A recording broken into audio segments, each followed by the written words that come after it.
विदर्भ वंदन न्यूज।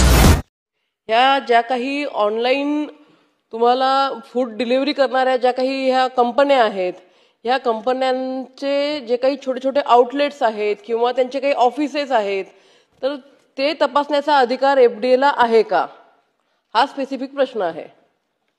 कारण की अध्यक्ष महोदय, गेल्या महिन्यामध्ये मुंबईमध्ये जे झेप्टो आहे, माझ्या माहितीनुसार फक्त स्विगीचे जे मुलं आहेत डिलिव्हरी बॉय, ते त्या रेस्टॉरंटला जातात, जी काही ऑर्डर आहे ती ऑर्डर घेतात आणि संबंधित ज्यांनी ती ऑर्डर केलेली आहे त्यांच्या घरी ते पार्सल त्या ठिकाणी देतात।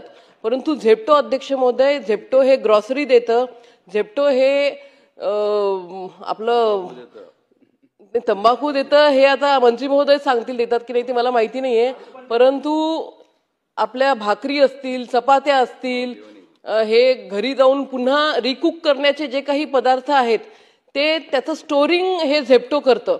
माझ्या वाचण्यामध्ये न्यूजपेपरमध्ये आलं होतं की झेप्टोचे हे जे आउटलेट्स आहेत, हे आउटलेट्स अतिशय त्यांची परिस्थिती अतिशय खराब आहे।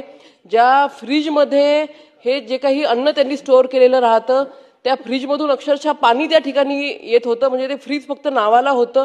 तिथल्या बऱ्याचशा ज्या काही अन्नपदार्थ आहेत हे सडलेले होते। मग असं असताना ही कोणाची जबाबदारी आहे?